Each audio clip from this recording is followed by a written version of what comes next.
তো আল্লাহ গল্প কেন বললেন কোরআনে এবং শ্রেষ্ঠ গল্প করে আল্লাহ তাআলা স্টেটমেন্ট দিলেন আহসানুল কসাস, সবচেয়ে শ্রেষ্ঠ গল্প ইউসুফের গল্প। কারণ কি?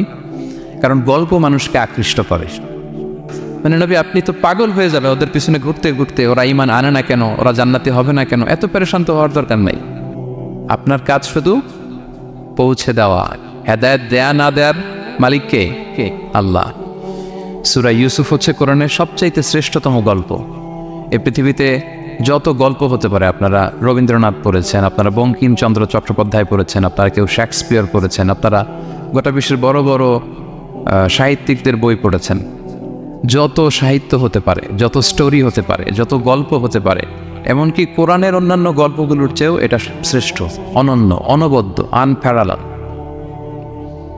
একটা গল্প যে কত নান্দনিক হতে পারে, একটা গল্প কত জীবন্ত হয়ে মানুষের চোখে ধরা পড়তে পারে, সেটা আল্লাহ তাআলা শব্দের, আরবি শব্দের বুননে, ভাষার প্রাঞ্জলতা এই সূরাতে ফুটিয়ে তুলেছেন। এত সুন্দর একটা গল্প আল্লাহ তাআলা বলছেন আহসানুল কাসাস, মানে সবচাইতে শ্রেষ্ঠ গল্প নবী হ্যাঁ আপনাকে শোনাচ্ছি।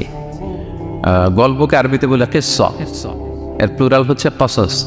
তো কিসসা বললেই মনে করবেন না যে এটা খারাপ জিনিস। অনেকে বলে আরে উনি তো কোরআন হাদিস দিয়ে কিছু বলে না, খালি কিচ্ছা বলে। কিসসা কিন্তু কোরআনে এসেছে, অনেক নবীর কসস কোরআনে এসেছে। তো সেটা যদি কোরআন থেকে কিচ্ছা হয় বা ঘটনা হয়, স্টোরি টেলিং হয়, দ্যাটস গুড, অ্যাপ্রিসিয়েটেড, রেকমেন্ডেড। তো আল্লাহ গল্প কেন বললেন কোরআনে এবং শ্রেষ্ঠ গল্প করে আল্লাহ তাআলা স্টেটমেন্ট দিলেন আহসানুল কসাস, সবচেয়ে শ্রেষ্ঠ গল্প ইউসুফের গল্প। কারণ কি? কারণ গল্প মানুষকে আকৃষ্ট করে। গল্প মানুষকে কি করে? আকৃষ্ট করে। অনেক সময় দেখা যায় যে আমরা যখন তাত্ত্বিক কথা বলি, মানুষ হাই তোলে, কেউ এদিক সেদিক তাকায়, একটা জীবনী জীবনী ভাব। কিন্তু যখন ঘটনা বলি, একটা গল্প যখন শুরু করি, তখন একেবারে নড়ে চড়ে বসে সবাই, মানে কি হইলো দেখি, শেষ পর্যন্ত কোথায় যে ঠেকে। তো এই জন্য আল্লাহ তাআলা মাঝে মাঝে আমাদেরকে গল্প শুনিয়েছেন। ইহুদিদের কাছ থেকে, মদিনা ইহুদিদের কাছ থেকে একটা প্রশ্ন শিখে আসছিল কুরাইশরা। ওই প্রশ্নটা রাসূল করেছিল যে বনি ইসরাইলের, হে মোহাম্মদ, বনি ইসরাইলের লোকেরা তো থাকতো কানাআনে, মানে প্যালেস্টাইনে।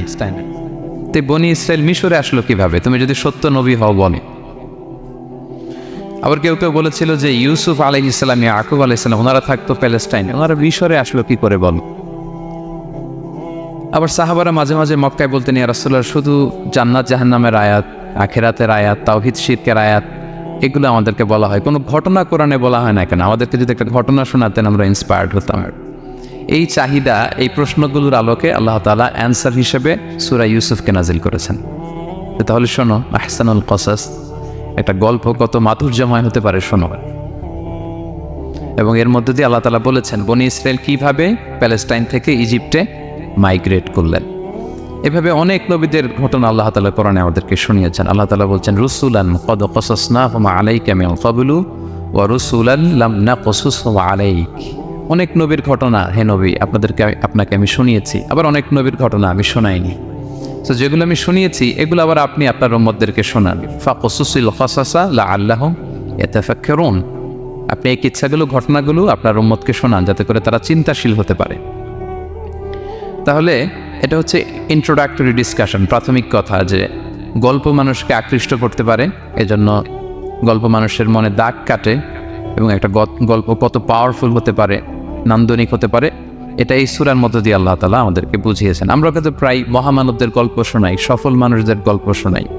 মিডিয়াতে মাঝে মাঝে দেখবেন যে কিছু প্রোগ্রাম করে যে সফল মানুষদের গল্প। তো গল্পগুলো কেন বলে?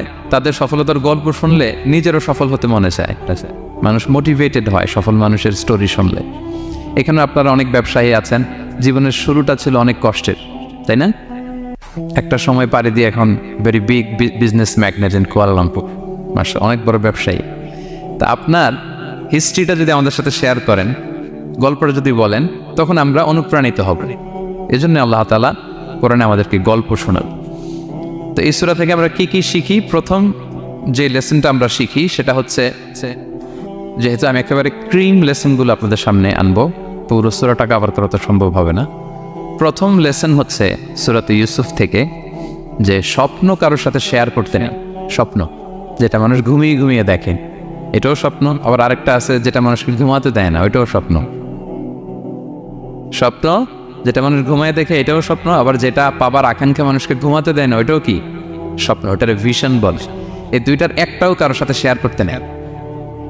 ঘুমের স্বপ্নও শেয়ার করবেন না, আর আপনার যে লং ভিশন ওইটাও শেয়ার করবেন না কারোর সাথে। এটা হচ্ছে প্রথম লেসন, স্বপ্ন শেয়ার করতে নেন। ছোট্ট ইউসুফ আলাইহিসসালাম স্বপ্ন দেখলেন 11টা তারা, চাঁদ, সূর্য ওনাকে সেজদা করতেছে। এই স্বপ্ন দেখি তার বাবার সাথে শেয়ার করলেন ইয়াকুব আলাইহিসসালামের সাথে। ইয়াকুব আলাইহিসসালাম বললেন, লা তাকসুস রুইয়াকা আলা ইখওয়াতিকা ফায়াকিদু লাকা কাইদা। ইউসুফ, তুমি আমাকে বলেছো ভালো, কিন্তু তোমার ভাইদের বলতে যেও না আবার, তাহলে তারা তোমার প্রতি কি করবে? জেলাসি করবে, ষড়যন্ত্র করবে। আর নি'মাতু মাহসুদা, এটা পৃথিবীর চিরাচরিত নিয়ম। আপনি যদি কোনো ব্লেসিংস পান আল্লাহর পক্ষ থেকে, অন্যদের চেয়ে আপনি একটু ডিফারেন্ট হন, আপনার অনেক কিছু থাকে, এটা সবার ভালো লাগবে না। আপনার ভালো জিনিস সবার ভালো লাগবে না। আপনার এই ভালো জিনিসের কারণে অনেকে আপনাকে ঘৃণা করবে। সো স্পেশালি যদি কোনো ভালো স্বপ্ন দেখেন, অ্যাট দ্য সেম টাইম খারাপ স্বপ্ন যদি দেখেন, এটা আপনি শেয়ার করবেন না কারোর সাথে। কারণ স্বপ্ন এটা কেবলমাত্র মন মস্তিষ্ক প্রসূত কোনো বিষয় না। মুমিন জীবনে এটা অনেক অর্থবহ। মাঝে মাঝে স্বপ্নের মাধ্যমে আল্লাহ মানুষকে বার্তা দেয়, ইলহাম পাঠায় স্বপ্নের মধ্য দিয়ে। এজন্য বিজ্ঞ, প্রাজ্ঞ, শুভাকাঙ্ক্ষী কাউকে শেয়ার করা যায়। যার জ্ঞান নেই বা ব্যক্তিগত জীবনে পাপী, ভালো মানুষ নয় বা হিংসুক টাইপের, এদের কাউকে আপনার কখনো স্বপ্ন শেয়ার করবেন না। ভালো স্বপ্ন দেখলে শুকরিয়া করবেন আল্লাহর, আলহামদুলিল্লাহ, আল্লাহ কবুল করো। খারাপ স্বপ্ন দেখলে পানাহা চাবে আল্লাহর কাছে। সুনানে তিরমিজিতে একটা বাব আছে, একটা চ্যাপ্টার, বাব লা তাকুসুর রুইয়া ইল্লা আলা আলিম আও নাসিহ। ভালো আলেম অথবা শুভাকাঙ্ক্ষী ছাড়া স্বপ্ন কাউকে বলতে যেও না, এই অনুচ্ছেদের নাম। এরপর এর কারণটা কি? কারণটা হচ্ছে ফাইন্না রুইয়া তাফাউ আলা মা তুআব্বার। স্বপ্নের ব্যাখ্যা যেমনটা করা হয় তেমনটাই হয়। আপনি একটা স্বপ্ন দেখলেন, একজনকে একটা বললেন, সে হুট করে একটা ব্যাখ্যা দিয়ে দিল, ওইটাই হয়ে যাবে। এটা আপনার জন্য ভয়ঙ্কর হয়ে যেতে পারে। লা ইউহাদ্দিসু বিহা ইল্লা লাবিবান আও হাবিবা। আপনার শুভাকাঙ্ক্ষী, আপনার বন্ধু, আপনার ভালো চায়, এদেরকে বলতে পারে। কিন্তু যার এই ব্যাপারে জ্ঞান নেই, হুটহাট করে ব্যাখ্যা করবে, এরকম কাউকে বলা যাবে না। কারণ যেমন ব্যাখ্যা করা হবে তেমনটা হবে। ইউসুফ আলাইহিসসালাম ভালো স্বপ্নের ব্যাখ্যা জানতেন, ইয়াকুব আলাইহিসসালাম ভালো স্বপ্নের ব্যাখ্যা জানতেন, আল্লাহ রাসূল সাল্লাল্লাহু আলাইহি ওয়াসাল্লাম ভালো স্বপ্নের ব্যাখ্যা জানতেন। আবু বকর রাদিয়াল্লাহু তাআলা আনহু সাহাবীদের মধ্যে সবচেয়ে ভালো স্বপ্নের ব্যাখ্যা জানতেন। ইভেন রাসূল সাল্লাল্লাহু আলাইহি ওয়াসাল্লাম মাঝে মাঝে স্বপ্ন দেখে আবু বকরকে বলতেন, দেখি ব্যাখ্যা করো তো তুমি। তাবিঈদের মধ্যে মুহাম্মদ ইবনে সিরিন খুব ভালো স্বপ্নের ব্যাখ্যা জানতেন। এক লোক এসে মুহাম্মদ ইবনে সিরিনকে বলল যে, আমি দেখলাম আমার ছেলে পানি খেতে খেতে পেটটা এত বড় হয়ে গেছে। এই একই স্বপ্ন আরেকটা লোকও দেখলো, দেখে এক মূর্খের কাছে জিজ্ঞেস করলো। সে বলল, সর্বনাশ, এত বড় পেট হয়ে গেছে, তোমার ছেলে তো মারা যাবে। ঠিকই কয়েকদিন পরে ছেলেটা মারা গেল। আর একই স্বপ্ন দেখে এই লোক মুহাম্মদ ইবনে সিরিনকে জিজ্ঞেস করেছিল, উনি বলেছেন যে তোমার ছেলে তো অনেক বড় আলেম হবে। ঠিক তাই হয়েছে, ওই ছেলে অনেক বড় আলেম হয়েছে। তো ফাইন্না রুইয়া তাফাউ আলা মা তুআব্বার। স্বপ্নের ব্যাখ্যা তেমন হয় যেমন এটার ব্যাখ্যা করা হয়। রাসূল সাল্লাল্লাহু আলাইহি ওয়াসাল্লাম একবার স্বপ্নে দেখলেন যে তিনি, ওনাকে দুধ দেয়া হয়েছে, বাটিতে দুধ খাচ্ছেন, পরে আঙ্গুলের ফাঁক থেকে দুধ বেরোচ্ছে। এই সামান্য একটু দুধ রাসূল সাল্লাল্লাহু আলাইহি ওয়াসাল্লাম ওমরে ফারুককে দিলেন। সাহাবারা বললেন, মাদা আউয়ালতা বিহি ইয়া রাসূলুল্লাহ, এটা তাবিল কি? তখন বললেন, আউয়ালতু বিহি আল ইলম, এটা দিয়ে আমি জ্ঞান বুঝিয়েছি। মানে ওমরে ফারুকের আল্লাহ তাআলা অনেক জ্ঞান দিবে। স্বপ্নে কেউ দুধ খাচ্ছেন, এটা আপনার জ্ঞানের প্রতীক। রাসূল সাল্লাল্লাহু আলাইহি ওয়াসাল্লাম স্বপ্নে দেখলেন লোকজন দাঁড়ানো, কারো গায়ের জামা এতটুকু, কারো এতটুকু, কারো হাঁটু পর্যন্ত, আর ওমরে ফারুক জামা একেবারে টেনে হিঁচড়ে যাচ্ছে। তো সাহাবারা বললেন, মাদা আউয়ালতা বিহি ইয়া রাসূলুল্লাহ, এই স্বপ্নের তাবিল কি, ব্যাখ্যা কি? রাসূল সাল্লাল্লাহু আলাইহি ওয়াসাল্লাম বললেন, আউয়ালতু বিহি আদ-দীন আত-তাকওয়া, এটা দ্বারা আমি দিনদারি বুঝিয়েছি। মানে ওমরে ফারুকের দিনদারি অনেক বেশি। স্বপ্নে কেউ ছোট জামা দেখলে তার দিনদারি কমতেছে, এটার একটা আলামত। তো এই জন্য হুট করে স্বপ্নের কথা কাউকে শেয়ার করতে নেই। রাসূল সাল্লাল্লাহু আলাইহি ওয়াসাল্লাম ফজরের সালাতের পরে মসজিদে নববীতে সালাম ফিরিয়ে সাহাবাদের দিকে মুখ ফিরিয়ে বসতেন, তাসবিহ পড়তেন, এরপর জিজ্ঞেস করতেন, হাল রাআ আহাদু মিনকুম আল বারিহাতা রুইয়া, গত রাতে কেউ কোনো স্বপ্ন টপ্ন দেখেছে নাকি? তো তখন সাহাবারা এই স্বপ্ন বলতেন, রাসূল সাল্লাল্লাহু আলাইহি ওয়াসাল্লাম ব্যাখ্যা করতেন। সুবহান, কত সৌভাগ্যবান ছিলেন তারা। তাহলে স্বপ্ন বলা যাবে নাকি কাউকে? শুধু মুরাদ ভাই বলবে না, বাকিরা বলবে? স্বপ্ন বলবেন কাউকে না। খুবই শুভাকাঙ্ক্ষী, আপনার একেবারে ক্লোজ ফ্রেন্ডস, তাকে বলতে পারেন। আর অনেক বড় আলেম যিনি ভালো ব্যাখ্যা করতে পারবেন, আপনাকে গাইড করতে পারবেন, তাকে বলবেন, এছাড়া বলা যাবে না। আর খারাপ স্বপ্ন তো বলাই যাবে, আল্লাহ তাআলার কাছে পানা চাইতে হবে। তাহলে ঘুমিয়ে ঘুমিয়ে যেটা দেখি এটা কারোর কাছে বলা যাবে না। আর যেটা পাওয়ার আকাঙ্ক্ষা মানুষকে ঘুমাতে দেয় না, ওইটাও একটা স্বপ্ন। বলে না যে আমার জীবনের স্বপ্ন আমি এটা করব, এটাও স্বপ্ন। এই ভিশনও শেয়ার করা যাবে না কারোর সাথে। আপনারা তো ব্যবসায়ী মানুষ, টিপস শিখাই দেয় কিছু। বিশাল বড় একটা কিছু প্রজেক্ট নিছেন, শুরু করার আগে আপনি বলে ফেলছেন শেষ, আর এটা হবে না। দেখবেন যে এখান থেকে কনস্পিরেসি, ওইখান থেকে শত্রুতা, ওইদিকে এটা করছে ওইটা করছে, আপনি আর আগাতেই পারবেন না। দুঃখজনক হলেও সত্য, আমরা বাংলাদেশিরা তো এগুলোতে অভ্যস্ত। সবার মধ্যে কম বেশি জেলাসি কাজ করে ন্যাচারালি, আমাদের বাংলাদেশিদের এটা আরও বেশি। আমি আমার প্রায় আলোচনাতে বলি যে আমাদের জাতীয় খেলা হাডুডু হওয়ার কারণ হচ্ছে এই খেলার ধরনটাই এমন, একজন সামনে যেতে চায়, 10 জন পা ধরে পিছনে টানতে চায়। তো একটা গল্প শুনেছিলাম এরকম, যে এক লোক জাহান্নাম ভিজিট করতে গেছে, এক এক দেশের লোকদের জন্য এক এক জাহান্নাম, প্রত্যেক জাহান্নামের উপর একজন রক্ষী ফেরেশতা। তো দেখতেছে একটা জাহান্নামের আশেপাশে কোনো রক্ষী ফেরেশতা নেই। তো বললো যে সব জাহান্নামের উপরে রক্ষী ফেরেশতা যাতে বেরোতে না পারে কেউ, এই জাহান্নামের কোনো রক্ষী ফেরেশতা নাই কেন? এটা কোন দেশের? বলতেছে এটা বাংলাদেশের জাহান্নাম। কেউ যদি কোনো রকম বের হইতে যায়, বাকিরা টেনে আবার টুকায় ফেলবে, বেরোয়া যাবে না এখান থেকে। তো এটা নাকি বাংলাদেশের জাহান্নাম। এটা জাস্ট একটা মজার ছলে গল্প করলাম আর কি। তা আপনি আপনার ভিশন শেয়ার করলে বিপদে পড়ে যাবেন। আপনি প্রপার হোমওয়ার্ক করবেন, গ্রাউন্ড ওয়ার্ক করবেন, কাউন্সেলিং করবেন, প্রজেক্ট দাঁড় করাবেন, লঞ্চিং প্রোগ্রামের দিন সবাইকে জানাবেন, সব রেডি। এবার আর কেউ কিছু করতে পারবেন, এটা দাঁড়াই গেছে, সব রেডি। লঞ্চিং জাস্ট একটা ফর্মালিটিস, তারপরে আমার কাজ শুরু হবে। কিন্তু আপনি আগেই যদি সবাইকে জানায় ফেলেন, হবে? এটা হবে না। এটা হচ্ছে 1 নম্বর লেসন, স্বপ্ন শেয়ার করতে নেন। এই লেসনটা কি ক্লিয়ার? প্রিয় ভাই এবং বোনেরা, আচ্ছা মুভিং অন, 2 নম্বরে চলে যায়। সূরা ইউসুফের 2 নম্বর লেসন হচ্ছে চরিত্র হচ্ছে মানব জীবনের সবচেয়ে দামি সম্পদ, আপনার ক্যারেক্টার। আমরা ছোটবেলায় পড়েছি না যে when money is lost, nothing is lost, health is lost, something is lost, character is lost, সব শেষ। এটা অনেক দামি সম্পদ। সো এই মোরাল স্ট্যান্ডার্ড বা আপনার এথিক্স, এটাতে কোনো কম্প্রোমাইজ করা যাবে না। চরিত্র শেষ তো সব শেষ। বিশেষ করে যুবক ভাইয়েরা, আপনারা অনেক যুবক আছেন এখানে দেখতে পাচ্ছি। এই চারিত্রিক উন্নত চরিত্র, এটা আল্লাহ তাআলার কাছে অত্যন্ত প্রিয়। এবং যারা চরিত্র হেফাজত করতে চায়, যে যুবক, আল্লাহ তাআলা তাদেরকে সাহায্য করা নিজের জন্য অবধারিত করেছেন, তাকে হেল্প করা, যে নিজের চরিত্র বাঁচাতে চায়। রাসূল সাল্লাল্লাহু আলাইহি ওয়াসাল্লাম বলেছেন, সালাসাতুন হাক্কুন আলাল্লাহি আউনুহুম, 3 শ্রেণীর ব্যক্তিকে সাহায্য করা আল্লাহ নিজের উপর আবশ্যক করেছেন। এর মধ্যে এক শ্রেণী হচ্ছে ওয়ান্নাকিহ আল্লাযী ইউরিদুল আফাফ, এমন যুবক যে বিয়ে করে নিজের চরিত্র হেফাজত করতে চায়। সেম গোস টু ফিমেল, নারীদের ক্ষেত্রেও একই কথা। প্রত্যেকের ক্ষেত্রে, যুবক যুবতী প্রত্যেকের জন্যই তার চরিত্রটা তার জীবনের সবচাইতে দামি সম্পদ। এবং এটা হেফাজতের একমাত্র মাধ্যম হচ্ছে বিয়ে। বিয়ে হচ্ছে আমাদের চরিত্র হেফাজতের রক্ষা কবচ।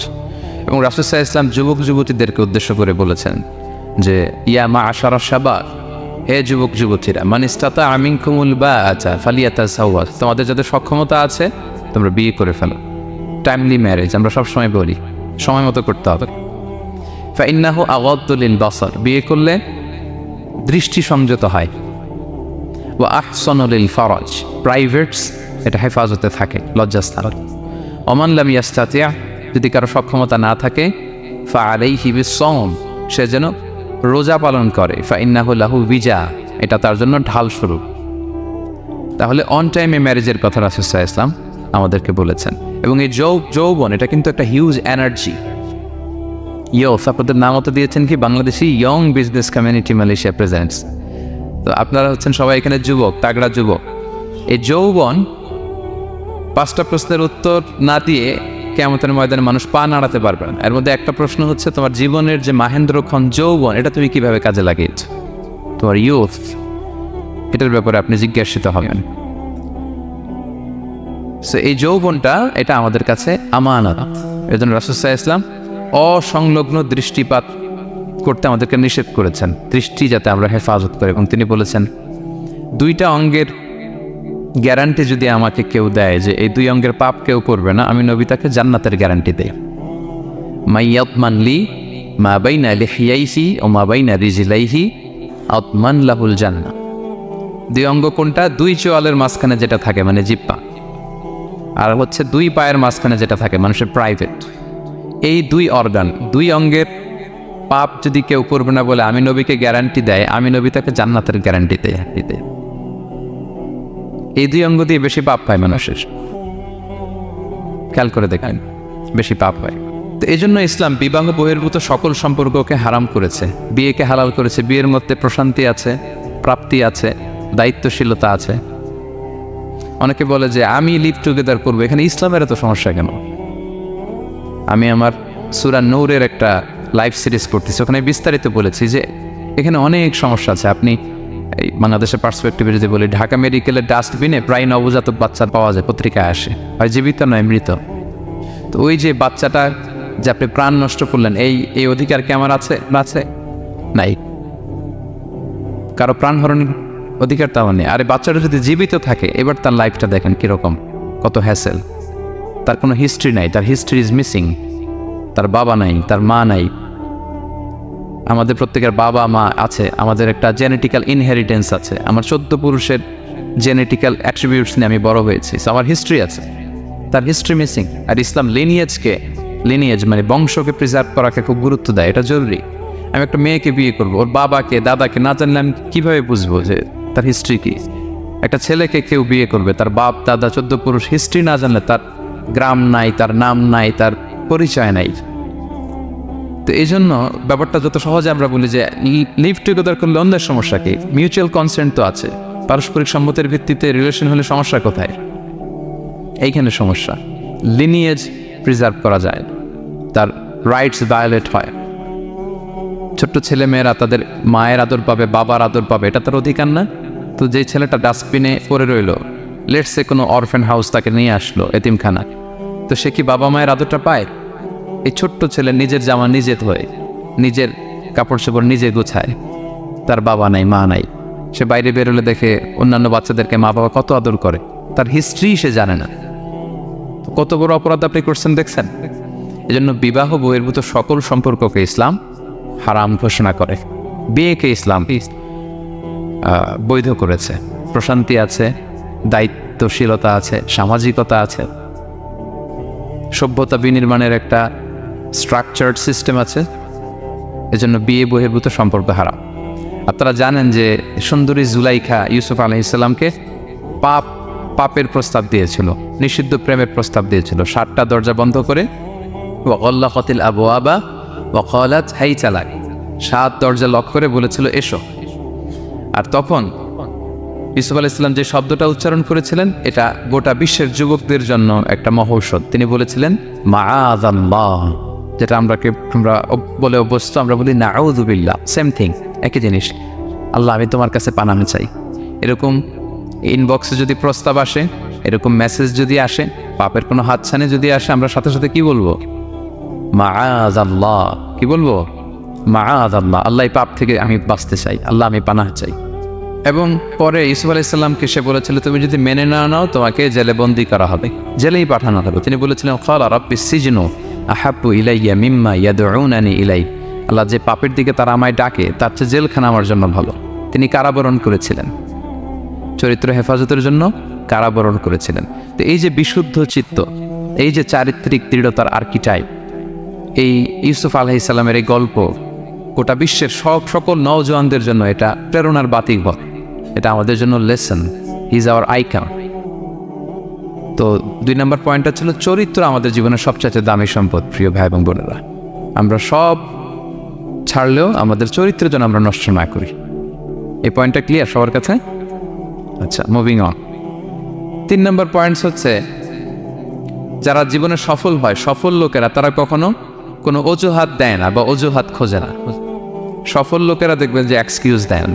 এক্সকিউজ আমাদের, এইটা নাই, এটা হয় নাই, ওইটা হয় নাই, আমার ক্যাপিটাল নাই এজন্য ব্যবসা করতে পারি না, আমার মামা খালু নাই এজন্য চাকরি হয় না, দেশে এই সমস্যা এজন্য আমি দাঁড়াতে পারি না। এগুলো কাদের কথা বলেন তো? ব্যর্থদের কথা। যারা সাকসেসফুল ইন দেয়ার ক্যারিয়ার, জীবনে যারা সফল, এরা কখনো কি দেয় না? এক্সকিউজ দেন, অজুহাত দেয় না। They create their own path, they create their own space. তারা তাদের নিজেদের রাস্তা গড়ে নেয়। রাস্তা আপনাকে কেউ করে দিয়ে যাবে না, আপনার রাস্তাটা আপনাকে করতে হবে। তো এই যে অজুহাত দেয় না, সামনে শুধু আগায়, ইউসুফ আলাইহিস সালাম এই ক্ষেত্রে আমাদের জন্য আদর্শ। আপনি একটু খেয়াল করে দেখেন, এই যে আমাদের মধ্যে এত হতাশা, এটা নাই ওইটা নাই, এত হতাশা, হতাশ হওয়ার মতো কি ছিল না ইউসুফ আলাইহিস সালামের জীবনে? বলেন, হতাশাগ্রস্ত হওয়ার মতো কি ছিল না? ওনার জীবনে সব ছিল। হতাশ হওয়ার জন্য, হাল ছেড়ে দেওয়ার জন্য যা যা দরকার সব ছিল। ছোটবেলায় ভাইদের ষড়যন্ত্র, ওনাকে পিটিয়ে মেরে আহত করে কুয়ার মধ্যে ফেলে দেওয়া হয়েছে, অন্ধকার কুয়া, ছোট্ট বাচ্চা। সেখান থেকে এক ক্যারাভেন কাফেলা এসে ওনাকে নিয়ে মিশরে বিক্রি করে দিল, দাস কেনা বেচার বাজারে। কৃতদাস, তিনি এখন কৃতদাস। আর আমাদের মতো স্বাধীন মুক্ত মানুষ নন, কৃতদাস হিসেবে বিক্রি করে দেয়া হলো, সার্ভেন্ট। আজিজে মেসরের ওখানে যে উনি কৃতদাস হিসেবে জীবনযাপন শুরু করলেন। নারীর ছলনায় এখানে ফিতনার সম্মুখীন হলেন, কারাবরণ করলেন। হতাশ হওয়ার মতো কি ছিল না? বলেন, সব ছিল। উনি তো হাল ছেড়ে দিলে, ইউসুফ আলাইহিস সালামের সবার আগে হাল ছেড়ে দেওয়ার কথা ছিল। কুয়ার মধ্যে যখন পড়ছে, খালাস, আমি শেষ, আমার তো জীবনে আর কোনো আলো নাই। দাস কেনাবেচার বাজার যখন বিক্রি, তখনই তো হাল ছেড়ে দেওয়ার কথা, আমার জীবন তো শেষ, মুক্ত জীবন তো আর নাই। জুলাইখা যখন অত্যাচার করতেছিল, তখনই হাল ছেড়ে দেওয়া কথা ছিল। জেলখানায় মোর দেন আ ডেকেড, 12 বছর জেলখানায় ছিল, মানে মোর দেন 10 ইয়ার্স, 10 বছরের বেশি। তারপরও তিনি কি করেন নাই? অজুহাত দেয় নাই। ধৈর্যের সাথে, সাহসিকতার সাথে একটার পর একটা পথ পরিক্রমা তিনি পাড়ি দিয়েছেন। এবং দেখেন যে উনি জেলখানার ভেতরে যে পুরো জেলখানার পরিবেশ চেঞ্জ করে ফেলছিলেন আল্লাহ নবী ইউসুফ আলাইহিস সালাম। জেলখানায় কারা যায় বলেন তো দেখি? চোর, ডাকাত, গুন্ডা, বদমাশ, তাই না? তো ওখানে যে উনি দেখলেন যে কারা কর্তৃপক্ষ এই গুন্ডা বদমাশদেরকে নিয়ন্ত্রণে রাখতে হিমশিম খাচ্ছে। আল্লাহ নবী ইউসুফ আলাইহিস সালাম ওনার চারিত্রিক মাধুর্যতা দিয়ে, ওনার পার্সোনালিটি দিয়ে, ওনার আচরণ দিয়ে, সব কিছু দিয়ে সবার মন জয় করে ফেলেন। কয়েক মাসের ব্যবধানে পুরো মিশরের জেলখানা ওনার নিয়ন্ত্রণে। সবার অসুস্থ যারা সেবা শুশ্রূষা করলেন, যাদের কাউন্সেলিং দরকার কাউন্সেলিং করতে লাগলেন। মাঝখানে আবার 2জন কয়েদি স্বপ্ন দেখলো। তারা দেখলো যে এখানে স্বপ্ন বলতে হলে ইউসুফকেই বলতে হবে। ইউসুফ আলাইহিস সালামের কাছে বললো, উনি সুন্দর স্বপ্নের ব্যাখ্যা করলেন। এরপর প্রপার একটা টাইমে দাওয়াতি কাজ শুরু করলেন। তার মানে আপনার রাস্তা যদি একটা বন্ধ হয়, আরো 10টা খোলা, ঠিক কিনা? একটা দরজা বন্ধ, আল্লাহ তাআলা আরো অনেকগুলো দরজা খুলে দিবেন। One door is closed, many doors are open, আরদুল্লাহি ওয়াসিআ। দাওয়াতি কাজ আপনি করতে চাইলে অনেক জায়গা খোলা আছে। এবং জেলখানা, কারাবরণ, কোনো কিছু দিয়ে আল্লাহ নবী ইউসুফ আলাইহিস সালামকে দমানো যায়নি। দমানো গিয়েছে না।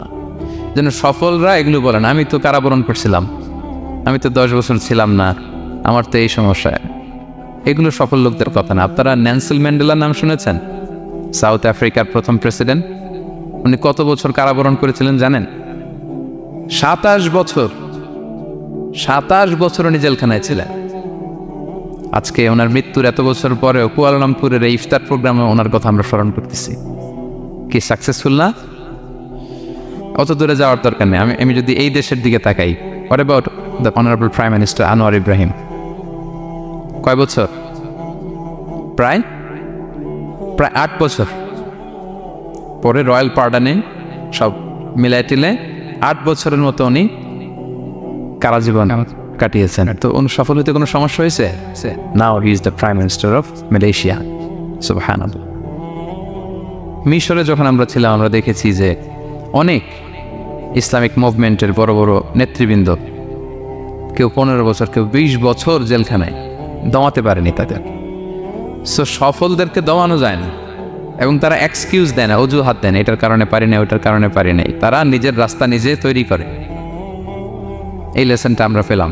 4 নাম্বার হচ্ছে, বিলিভার্স আর অলওয়েজ অপটিমিস্টিক। বিশ্বাসীরা সবসময় আশাবাদী হয়, অলওয়েজ অপটিমিস্টিক, হাল ছেড়ে দেয় না। মুমিন কখনো হতাশ হয় না, মুমিন কখনো হাল ছেড়ে দেয় না। মুমিন ভরসা রাখে একজনের উপর, তিনি কে?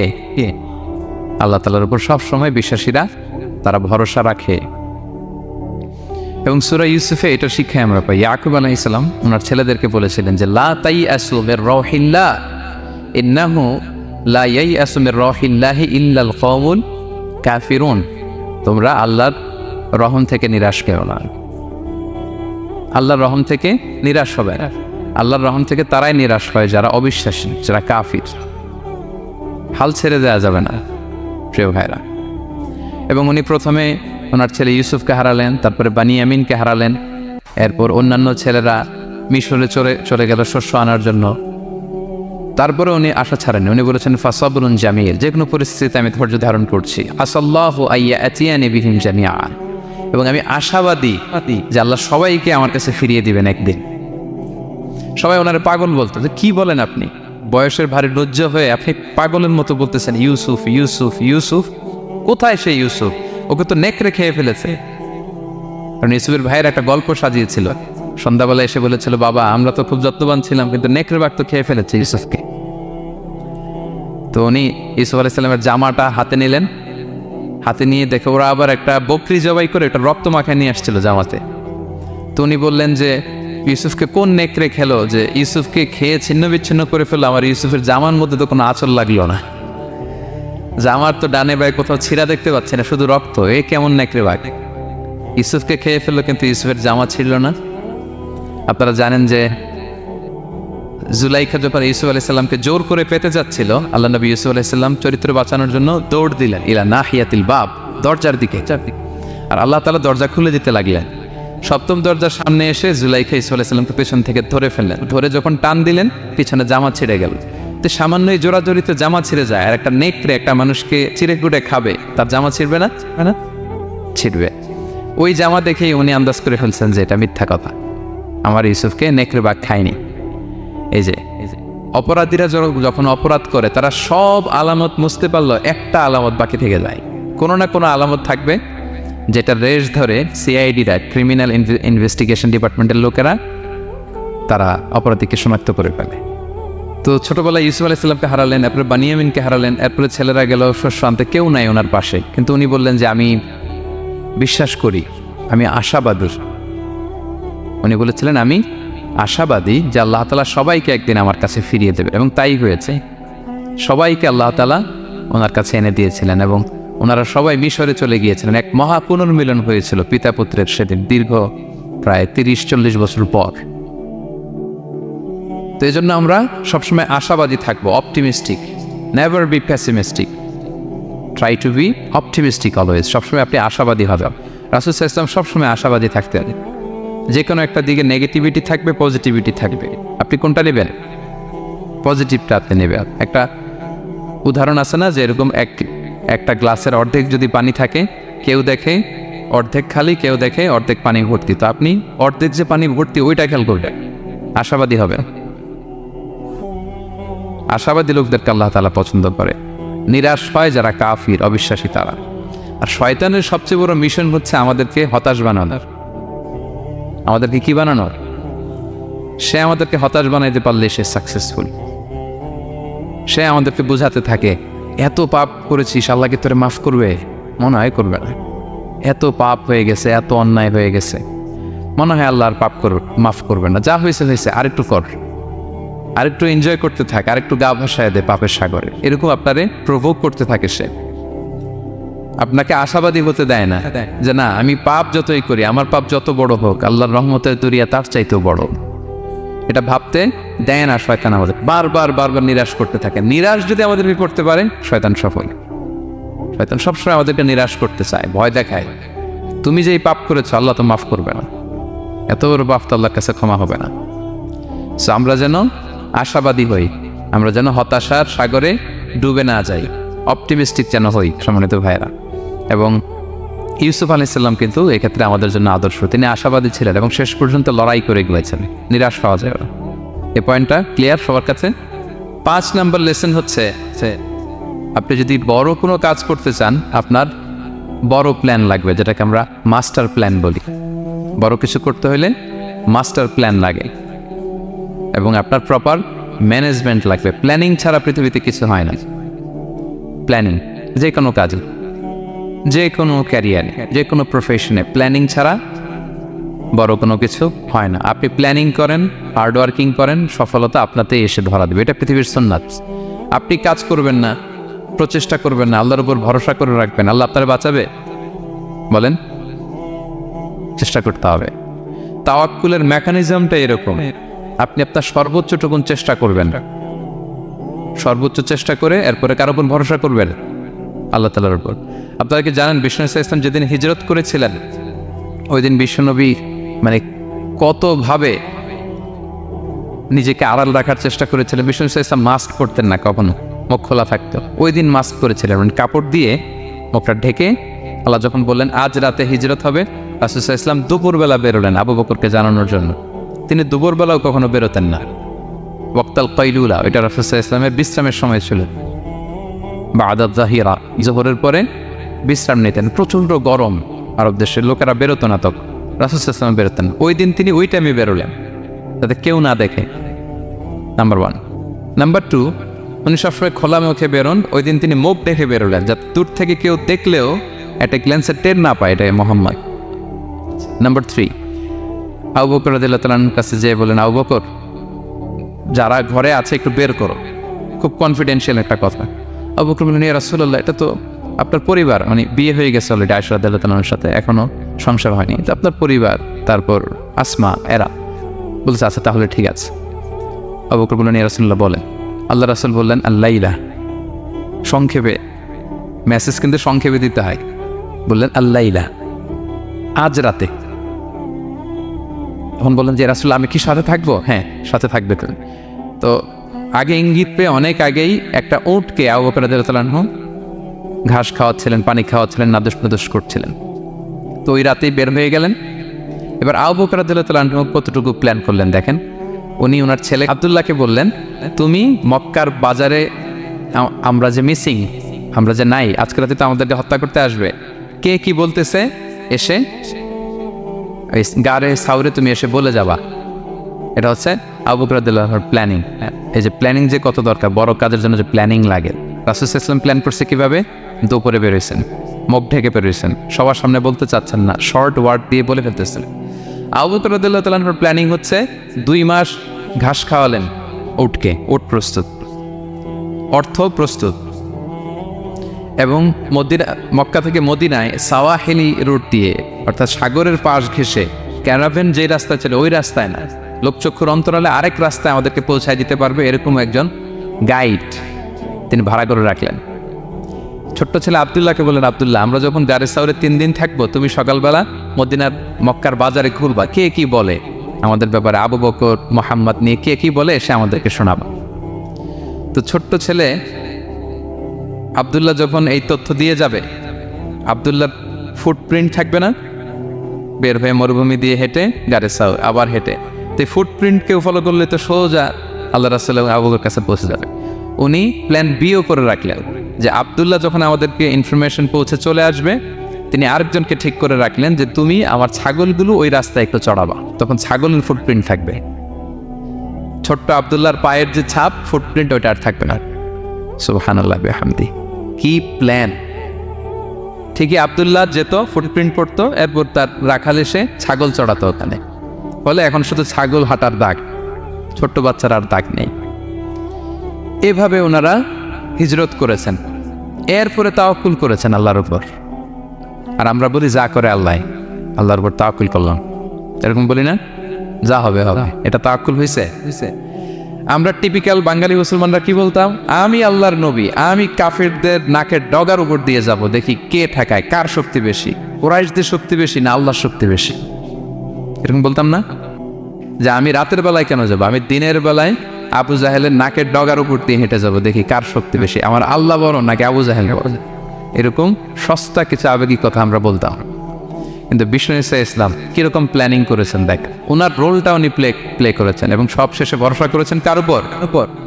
আল্লাহ তাআলা। তাহলে প্ল্যানিং, বড় কাজ করতে হলে আপনাকে প্ল্যানিং লাগবে। উনি কি প্ল্যান করলেন শোনেন।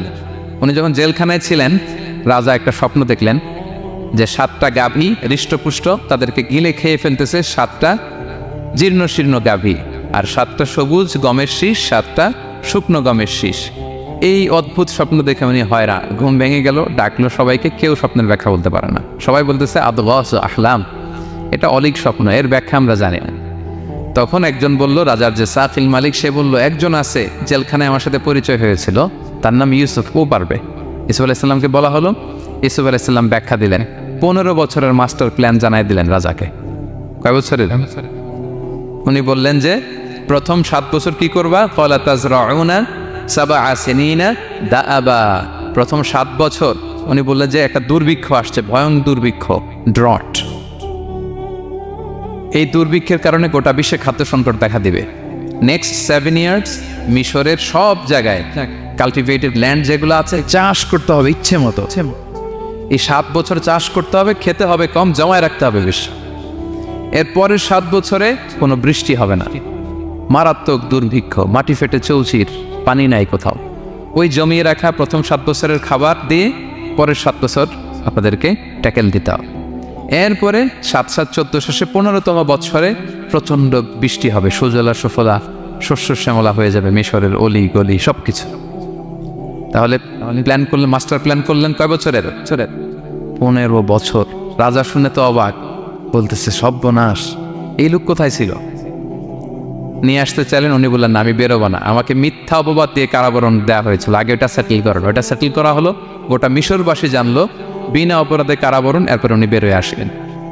সাথে সাথে রাজা বলল, আপনাকে আমি আমার একেবারে কাছের লোক, ব্যক্তিগত সহকারী বানাবো। উনি বললেন না, এমনি হাফিজুন আমিন, আমি হচ্ছি হাফিজ, যে কোনো জিনিস ভালো প্রিজার্ভ করতে পারি। এই যে আলনি আলা খাজাইনিল আরদ, আপনি আমাকে ফিনান্স মিনিস্টার বানান। তার মানে অনেক সময় নিজের ঢোল নিজের পেটাতে হয়।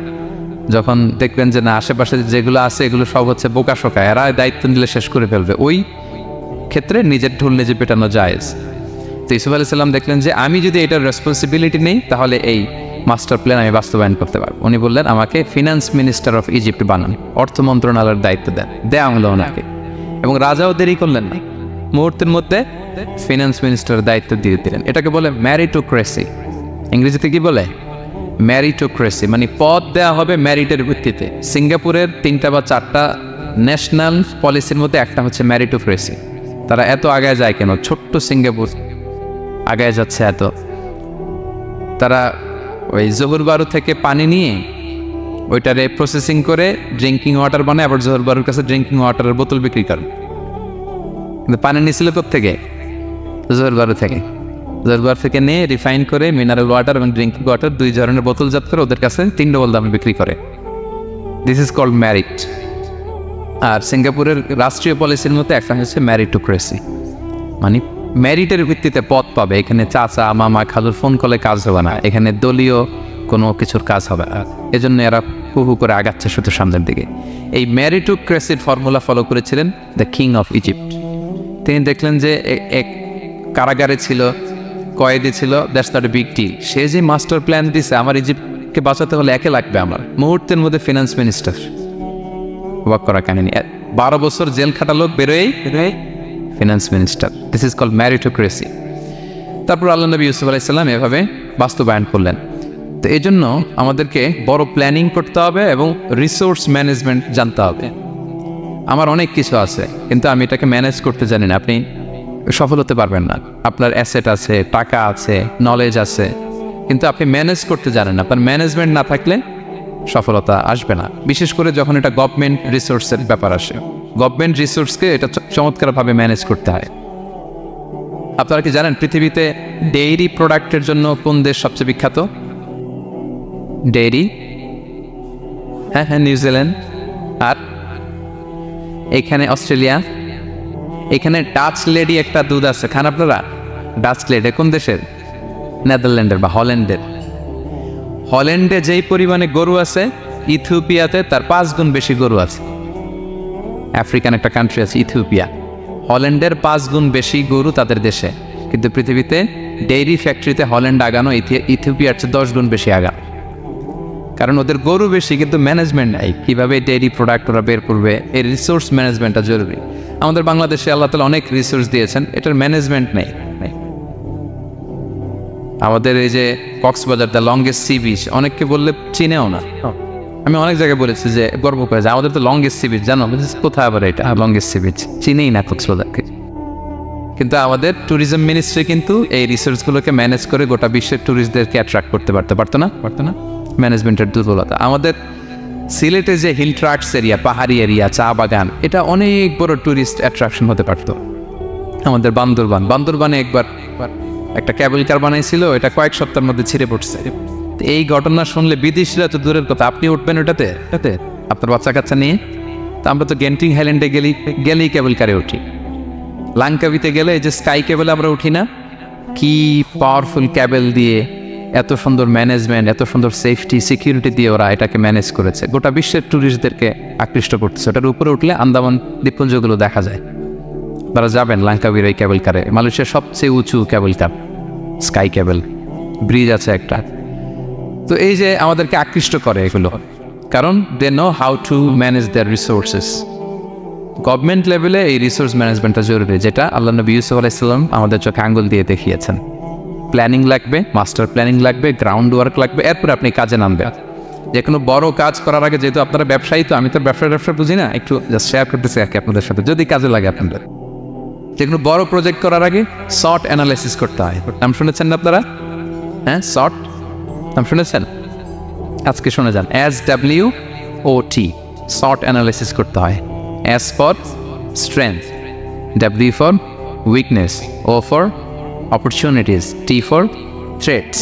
আপনি একটা বড় কাজ করার আগে শর্ট অ্যানালাইসিস করতে হয় যে আমার এই কাজের স্ট্রেংথ কতটুকু আছে, আমার উইকনেস কী কী আছে, কী কী সমস্যা হতে পারে, এরপর অপরচুনিটিস কী কী থাকতে পারে, তারপর এই কাজ আমি দাঁড় করালে, প্রজেক্ট দাঁড় করলে কী কী থ্রেট আমাকে এখানে বাধাগ্রস্ত করতে পারে। এই গ্রাউন্ড ওয়ার্ক করার পরে এরপর আপনি বড় মাস্টার প্ল্যান নিয়ে আপনার প্রজেক্ট শুরু করবেন। প্ল্যানিং বড় প্রজেক্টের জন্য অনেক জরুরি, এবং রিসোর্স ম্যানেজমেন্ট, বিশেষ করে গভর্নমেন্ট রিসোর্সের ক্ষেত্রে এটা খুবই জরুরি। এবং আল্লাহ নবী ইউসুফ আলাইহিস সালামের জীবনী থেকে এই লেসন কিন্তু আমরা পাই। এই পয়েন্টটা কি ক্লিয়ার সবার কাছে?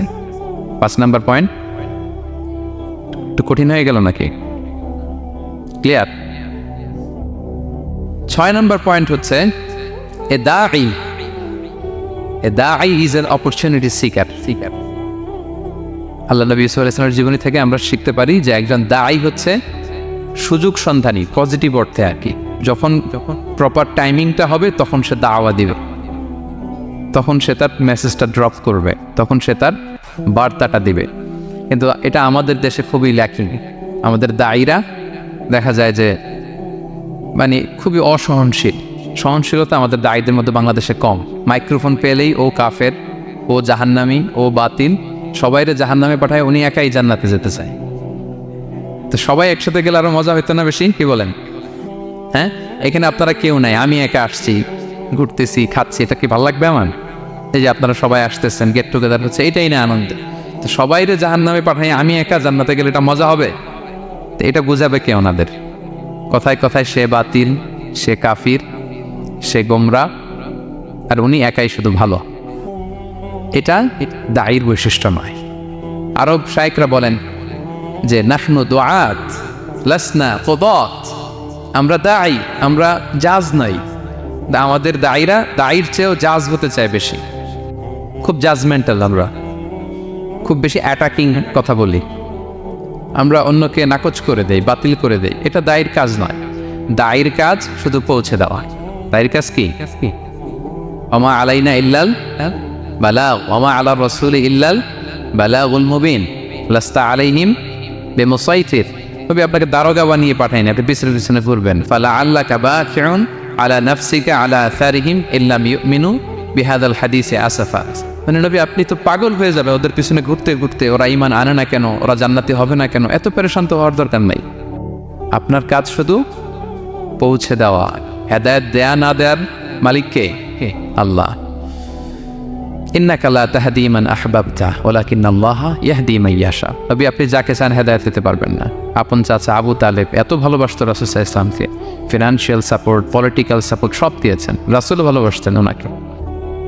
মৃত্যু সজ্জায় শুয়ে আছে, চাচা একবার বলেন আশহাদু আল্লা ইলাহা ইল্লাল্লাহ ওয়া আশহাদু আন্না মুহাম্মাদুর রাসূলুল্লাহ, আমি বাকিটা আল্লাহর সাথে বুঝবো।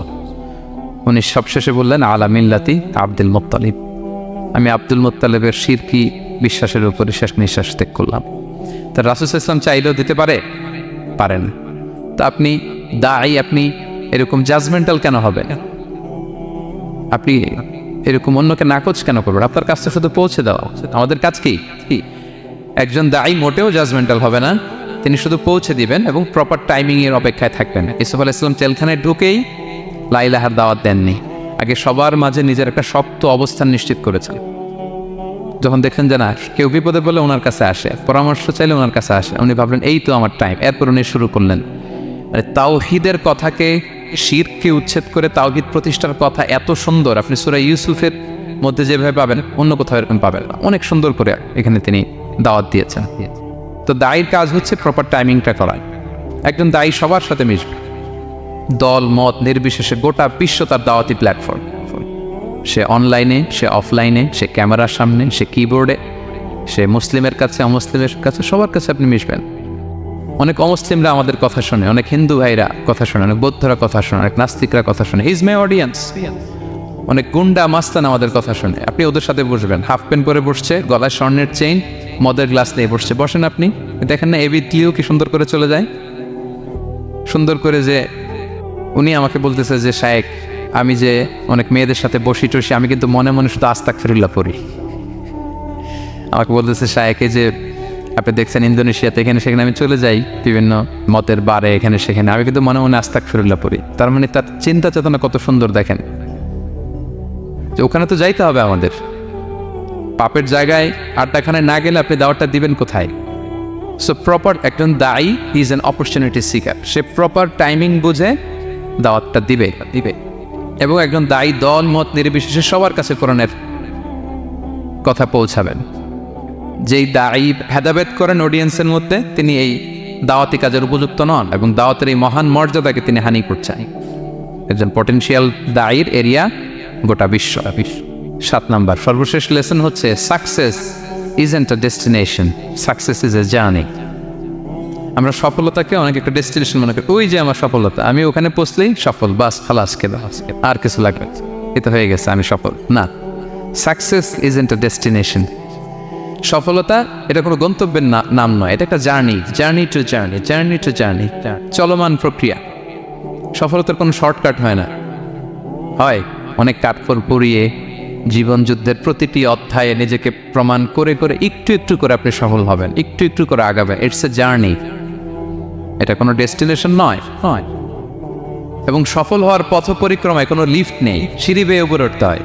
কি বেয়ে? কিন্তু আমরা সফল হতে চাই কিভাবে? ডাইরেক্ট 100 তলায় তো আমি সফল, উপরে সবার উপরে আমি, এইভাবে চাই সফলতাটা। সবার উপরে উঠে যাব, গোল্ড মেডেল গলায় পরাই দিবে, আমরা সাকসেসফুল না। সফলতার রাস্তায় কোনো লিফট থাকে না, কি দিয়ে উঠতে হয়? সিঁড়ি বেয়ে ঘাম জড়িয়ে উঠতে হয়। দেখেন, শুধু আলোর মুখ দেখার জন্য মায়ের পেটে আমাদের কত সময় লাগছে বলেন তো? জাস্ট একটু লাইট, 9 মাস 10 মাস সময় লাগছে শুধু একটু আলো দেখবো, একটু আলোর মুখ দেখার জন্য আমার লাগছে 9 মাস।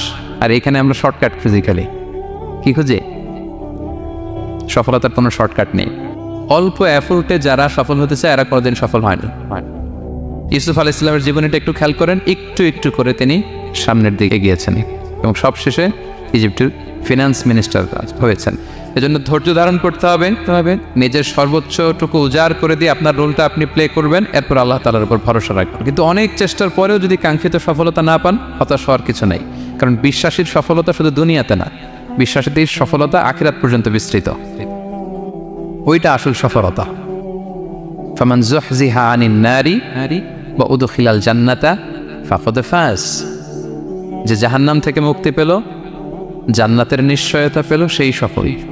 তা আমরা যেন সেই সফলতার জন্য অপেক্ষা করি, আমরা যেন দুনিয়া আখিরাত উভয় জাহানে সফল হতে পারি। আল্লাহ তাআলা আমাদের সবাইকে কথাগুলো বোঝার ও আমল করার তৌফিক দান করুন।